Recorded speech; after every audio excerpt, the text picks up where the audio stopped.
వైకుంఠ ద్వారం అంటే మోక్షానికి దారి చూపే దివ్య ద్వారం. ఇంకా ఇదైతే ఒక సాధారణ ద్వారం కాదు, అది మోక్ష ద్వారం. మీరు ఎప్పుడైనా ఆలోచించారా? భూలోకంలో ఉన్న ద్వారం మనల్ని నేరుగా వైకుంఠానికి తీసుకెళ్తుందని ఇదైతే పురాణాలు చెప్తున్నాయి. కానీ ఇది నిజంగా భౌతికంగా ఉన్నదా, లేక ఇది ఆధ్యాత్మిక సంకేతమా? అయితే ప్రతి సంవత్సరం ఒక్కరోజు మాత్రమే తెరుచుకునే ఈ ద్వారం వెనుక ఏం రహస్యం ఉంది? ఈ పవిత్ర ద్వారం ద్వారా ప్రవేశించిన వారికి పునర్జన్మ ఉండదని, వారు నేరుగా విష్ణు లోకానికి చేరుకుంటారని పురాణాలు చెప్తున్నాయి. కానీ అలా అయితే ఎవరికి ద్వారం తెరుచుకుంటుంది?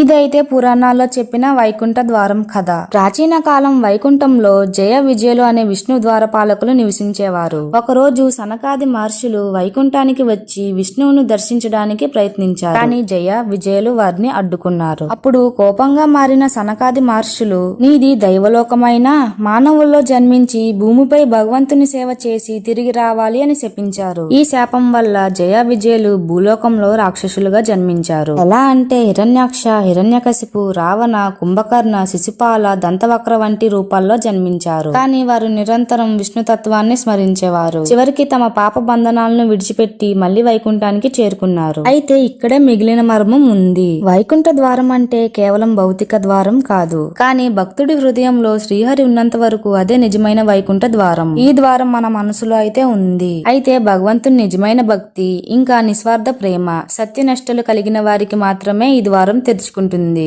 ఇంకా అయితే ఈ కథ మనకు నేర్పే గొప్ప సందేశం. మరియు మోక్షం పొందాలంటే దేవుణ్ణి మాత్రమే కాకుండా ధర్మాన్ని కూడా పాటించాలి. అలాగే నిస్వార్థ ప్రేమ, భక్తి మరియు విశ్వాసం ఉంటేనే మన కోసం వైకుంఠ ద్వారం తెరుచుకుంటుంది. అయితే పురాణాల్లో చెప్పిన ఈ రహస్యం మీకు నచ్చిందా? ఇంకా ఈ రహస్యాన్ని మీరు మొదటిసారిగా విన్నట్లయితే మీ ఒపీనియన్ ని కామెంట్ చేసి ఇలాంటి ఆధ్యాత్మిక కథల కోసం మా ఛానల్ ని సబ్స్క్రైబ్ చేసుకోండి.